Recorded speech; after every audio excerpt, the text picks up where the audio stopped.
Hi, welcome to One Word a Day. I'm Sophie, your pilot into the universe of Chinese. We're going to continue our flight into the deep of this amazing language I was born into. And 真善美 was yesterday's key phrase, and three big major concepts, like culturally significant concepts. We talk about truth seeking and kindness, like interpersonally speaking equally kindness, and beautiful. This big lamb, this rich, nutritionally rich concept becomes our visually pleasing concept of beautiful. Okay, 真金白银. Today's phrase, we have truth seeking from yesterday. In that context, if it's put together with 真善美, that 真 is truth seeking, is an action, is a quality of that person, right? And here in 真金白银, we have 金 and 银, the gold and silver. And so now 真 becomes a quality of that gold, which is real gold. It's not truth seeking anymore. It's like real or fake, that concept. 真金白银, okay, 真 the same, right? We talked about we using eyes to detect something on the ground level that's not so obvious. And then we have this dagger symbol on the top, like a killing it. Okay, my reading of killing it. I work in my day job as an analyst. So killing in my sense of analyst is, okay, there's so much information and noises. You're killing it by really observing and to find the patterns, right? Pattern seeking, truth seeking. And by killing it, it's like killing the noises or carve away the things that are non-essential. And then you come down to the truth, to come to clarity about things. So that's the killing that in my reading.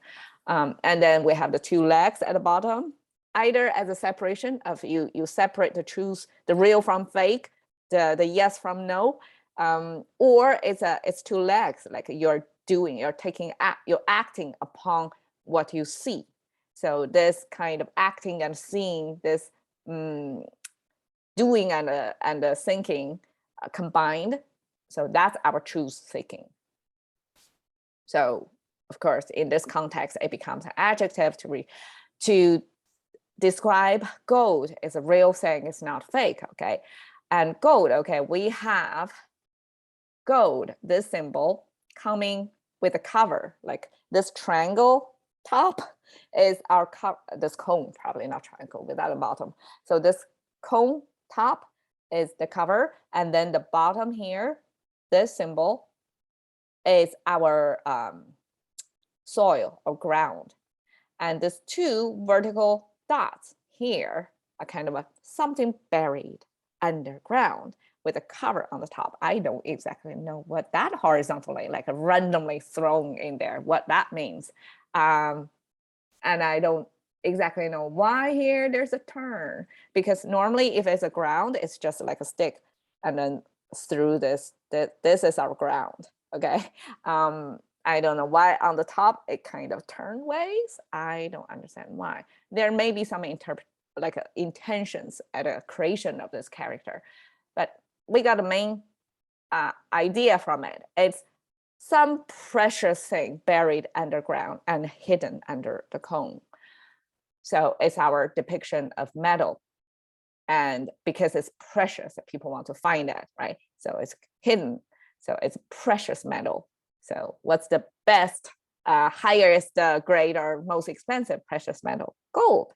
Okay, so that's our eventually culturally acknowledged concept of gold. Okay, since we talked about gold, let's jump to silver, because both of them are precious metal. And you can see, okay, gold is our generic, the whole concept of metal. Even if this is precious metal, most expensive metal, we eventually also use this. If we use in combination with another character, it means the category of metal. It doesn't mean it's gold itself, because when we are creating other metal pieces, like 金银铜铁, we have whole slew of metal material that in combination with this. So only gold just be itself, but all the other metals, less precious, less expensive ones. No, not necessarily. Probably gold is not the most expensive. I don't exactly know, but that's the most commonly perceived as most precious metal. If it's used in combination with other characters and become a very specialized type of metal, this metal doesn't mean it's gold anymore. It just means a generic metal piece.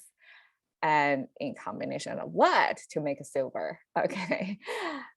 Okay, you notice this symbol and this symbol, they kind of look similar, right? So it's a kind of a dagger as well.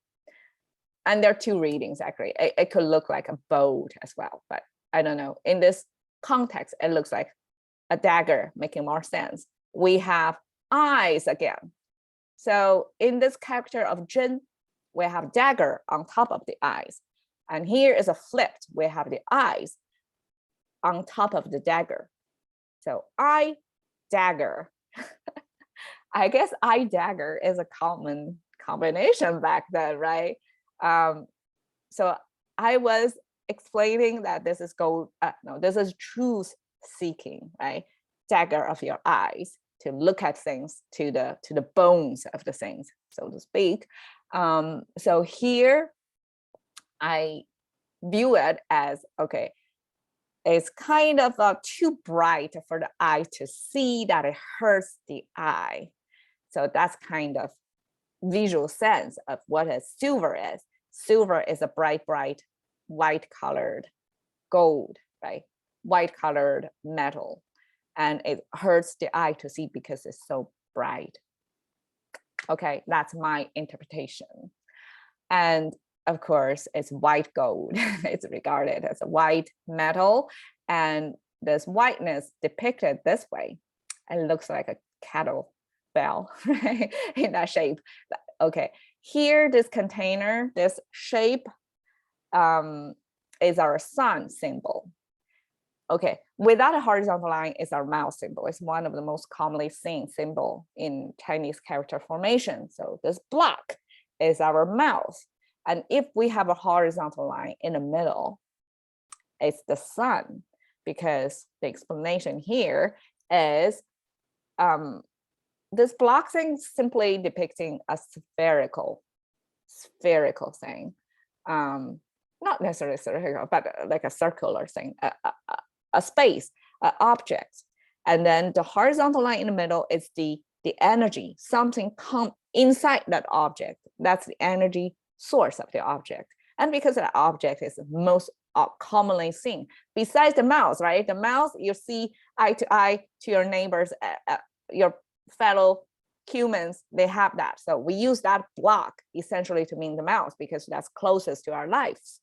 But another thing that's distant, but also closest to our lives is the sun. So we add that one extra line to mean their energy source in that space, contained space, could be spherical or other shapes, right?